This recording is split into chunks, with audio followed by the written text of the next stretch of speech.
இந்த பணக்காரங்கலாம் பெருசாக பண விஷயத்தில் தப்பு பண்ண மாட்டாங்க. அவங்க கரெக்டாக இருப்பாங்க, கணக்கெல்லாம் கரெக்டாக வச்சு பர்ஃபெக்டாக இருப்பாங்க இப்படின்ற ஒரு எண்ணம் வந்து மக்கள் மத்தியில் இருக்குது. பட் ஆனால் அது ஒரு சப்ஜெக்டிவான டாபிக். ஆனால் இந்த வீடியோவில் நான் என்ன சொல்ல போகிறேன் அப்படின்னா, ஒருத்தர் வந்து ஒரு middle class, upper and middle class இப்படி கொஞ்சம் கொஞ்சமாக உயர்ந்துக்கிட்டே போகிறாங்க இல்லையா, அவங்க செய்கிற 5 மிஸ்டேக்ஸை பற்றி தான் இந்த வீடியோவில் நான் சொல்ல போகிறேன்.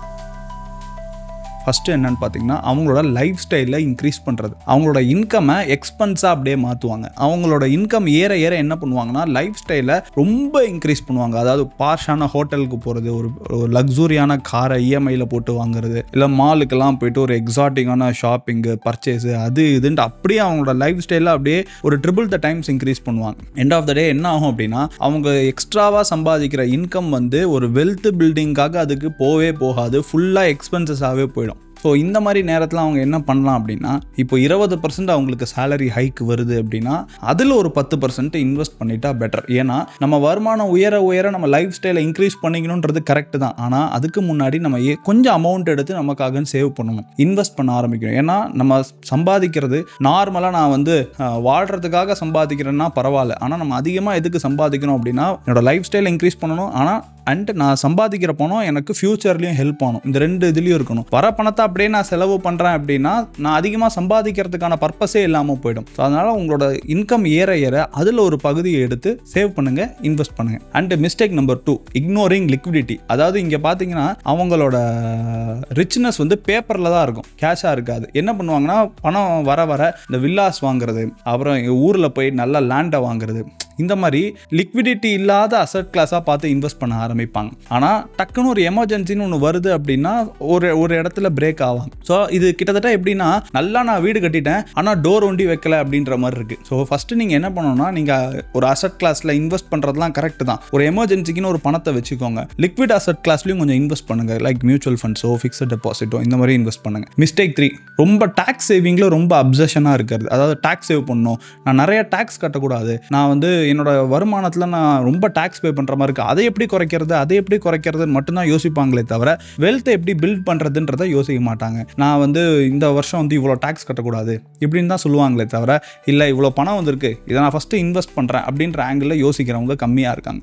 ஸோ ரொம்ப டேக்ஸை சேவ் பண்ணணுன்றது கரெக்ட் தான், ஸ்மார்ட்டாக இருக்கணுன்றது கரெக்டு தான். ஆனால் அதுக்கு முன்னாடி வெல்த் பில்ட் பண்ணணும் அப்படின்றது தான் நம்மளோட ப்ரையாரிட்டியாக இருக்கணும். அதுக்கடுத்து டேக்ஸ் சேவ் பண்ணுறதை பற்றி யோசிக்கலாம். அடுத்து நம்பர் 4, இந்த எக்ஸாட்டிக் இன்வெஸ்ட்மெண்ட்ஸை தேடி போவாங்க. ஏன்னா இவங்க வந்து மிடில் கிளாஸ்லேருந்து அப்பர் மிடில் கிளாஸ் வரும்போதே கொஞ்சம் கொஞ்சமாக இன்வெஸ்ட் பண்ணிட்டு வந்திருப்பாங்க. அந்த அப்பர் மிடில் கிளாஸை கொஞ்சம் தாண்டின உடனே அந்த இன்வெஸ்ட்மெண்ட்ஸ்லாம் அவங்களுக்கு போர் அடிக்க ஆரம்பிச்சிடும். உடனே என்ன பண்ணுவாங்கன்னா, இந்த கிரிப்டோ, அதுக்கப்புறம் வந்து ஒரு நல்ல ஆர்ட், நல்ல ஒரு பெயிண்டாக வாங்கணும், அதை வாங்கிட்டு அது 3 மடங்காக ஆன அப்புறம் விற்கணும், இந்த மாதிரி இன்வெஸ்ட்மெண்ட்ஸாக பார்த்து போவாங்களே தவிர, ஃபஸ்ட்டு பேஸ்மெண்ட்டை இன்னும் ஸ்ட்ராங் பண்ணணும். நம்ம மியூச்சுவல் ஃபண்ட்ஸில் ஒரு 1 கோடி ரூபா போட்டு வச்சுருக்கோம் அப்படின்னா அதை திருப்பி நம்ம பில்டு பண்ணணும், இந்த மாதிரி ஆங்கிளில் யோசிக்க மாட்டாங்க. இது போர் அடிக்குது, நல்ல எக்ஸாட்டிக்கான இன்வெஸ்ட்மெண்ட் போகலாம் அப்படின்னு யோசிப்பாங்க. நீங்கள் யோசிக்கிறது கரெக்டு தான், ஆனால் அது கம்மி பண்ணிக்கங்க. நீங்கள் இன்வெஸ்ட் பண்ண போகிறீங்க அப்படின்னா 80% நல்ல ட்ரஸ்டடான பழகின இன்வெஸ்ட்மெண்ட் அசட் கிளாஸாக இன்வெஸ்ட் பண்ணுங்கள். மிச்சம் 20% இந்த மாதிரி ஒரு எக்ஸாட்டிக்காக பார்த்து போகலாம். Mistake number 5, not preparing for generational wealth transfer. இப்போ நம்ம பணம் சம்பாதிக்கிறோம் அப்படின்னா அது அடுத்த ஜென்ரேஷனுக்கு எப்படி போகணும் அப்படின்ற பிளானிங் அவங்கள்ட்ட கம்மியாக இருக்கும். அது வில் எழுதி வைக்க மாட்டாங்க, நாமினேஷன்ஸ் கரெக்டாக போட மாட்டாங்க, இல்லைனா ஒரு ட்ரஸ்ட் மாதிரி பில்ட் பண்ணுறது, இந்த மாதிரி விஷயத்தில் வந்து கொஞ்சம் அவங்க வந்து தடுமாறுவாங்க. யாராவது இந்த அப்பர் மிடில் கிளாஸ்லேருந்து கொஞ்சம் வெல்த் இதுக்கு போகிறவங்க. ஸோ எப்போவுமே நீங்கள் என்ன பண்ணணும்னா, நீங்கள் ஒரு பணத்தை சேர்க்குறீங்க, பணத்தை பில்ட் பண்ணுறீங்க அப்படின்னா உங்களுக்கு அப்புறம் அது யாருக்கு போகிறது அப்படின்ற தெளிவு உங்களுக்கு இருக்கணும். இல்லைனா தேவையில்லாமல் என்ன ஆகும்னா, இந்த கோர்ட்டு டிஸ்பியூட்ஸ் இந்த மாதிரி விஷயம்லாம் நடக்கும். ஸோ எப்போவுமே உங்ககிட்ட பணம் வருது, நீங்கள் பணம் பில்ட் பண்ணுறீங்க அப்படின்னா அதுக்கு வந்து ஒரு ட்ரஸ்ட்டோ இல்லை ஒரு உயில் எழுதி வைக்கிறதோ இல்லை வந்து நாமினேஷன்ஸ் போடுறதோ இதெல்லாம் தயவு செஞ்சு கரெக்டாக பண்ணுங்கள். அடுத்த ஜென்ரேஷனுக்கு பணம் எப்படி போகணுன்றதை முன்னாடியே பிளான் பண்ணி வச்சுக்கோங்க. ஸோ நீங்கள் இத்தனை வருஷமாக நல்லா சம்பாதிச்சு உங்களோட டேலண்ட்ஸை போட்டு எல்லாமே பர்ஃபெக்டாக போயிருக்கீங்க வாழ்க்கையில், உங்களோட வருமானம் உயர்ந்திருக்கு, லைஃப் ஸ்டைல் உயர்ந்திருக்கு, எல்லாம் கரெக்டு தான். ஆனால் அது உயர உங்களோட சொத்தும் உயரணும். அந்த சொத்துன்றது லிக்விடாகவும் இருக்கணும், இல்லிக்விட் எல்லாத்துலேயும் மிக்சடாக இருக்கணுமே தவிர ஒரே அசட் கிளாஸில் மட்டும் இன்வெஸ்ட் பண்ணாதீங்க. ரொம்ப வந்து புதுசாக இன்வெஸ்ட் பண்ணணும், ரொம்பலாம் தேடி போக வேண்டாம்.